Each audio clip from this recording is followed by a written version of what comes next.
Stories told about Rabbi Elchanan Wasserman from the town of Brunowich.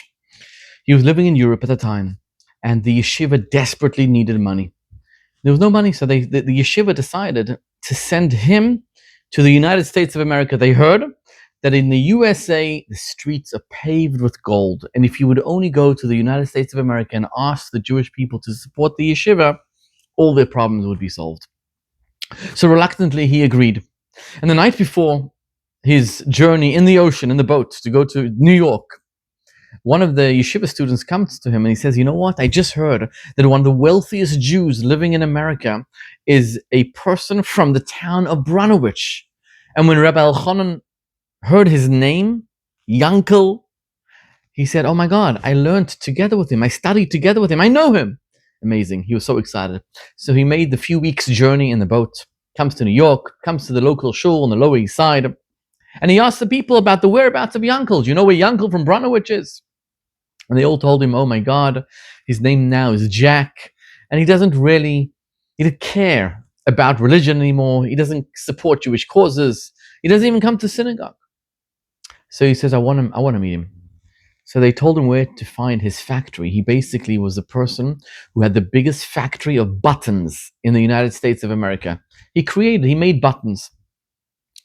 Gets to his office the next day, and this guy, Yankel Jack, hears from his secretary that Rabbi Elchanan Wasserman is here from Brunowich. He's so excited. "Oh my God, a friend from the past." And he comes, come to my office. He greets him, he hugs him. He's so happy to see him. And Rabbi Wasserman looks at his office and he sees pictures, portraits of famous people there.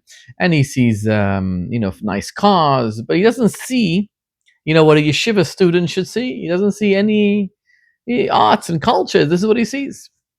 So Yankel Jack notices Rabbi Elchanan Wasserman looking at all this, and he says to him, "Here in America, things are different. In Europe, we appreciated different things, but here in America, things are different." And then he says to the rabbi, "Tell me, Rabbi, so what can I help you with? What did you come here for?" So Rabbi Wasserman said, "You see my button on my coat? My button is broken. I don't have a button. I'm missing a button. I came to get a button."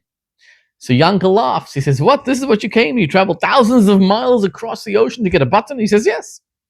So he sends his secretary, he says, "Take this rabbi's coat, give him the best buttons we have." Anyway, they take it, and while they're talking, half an hour later, the guy comes, and Rabbi Wasserman has the best buttons in his coat.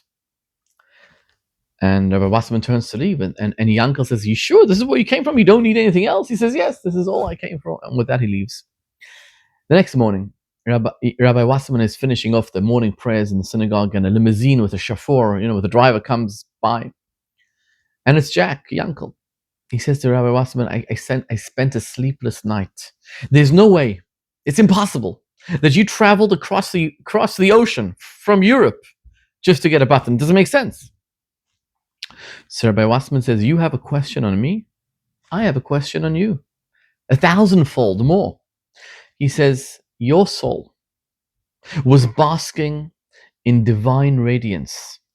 It was together with the Shekhinah, with Almighty God, with God Himself, enjoying eternal bliss and pleasure." It says a person can live 120 years in this world, but it doesn't equal one moment of pleasure in the world to come. And your soul was there, and your soul traveled, not thousands of miles, infinite light years, miles from heaven, and descended into this world, into a body. And do you want to tell me that your life's purpose, the reason why you came here, is to produce buttons, is to own a button factory? That's why you came here? You have a question on me that I traveled, 5,000 miles from Europe, but you travel light year miles away from heaven just to produce buttons. And Yankel Jack got the message. He realized that his life had become obsessed with material possessions, with physical and mundane pleasures, with buttons. But he had forgotten about the real purpose to life. And the question that he had for Rabbi Wasserman, did you just come for one button? He had on himself.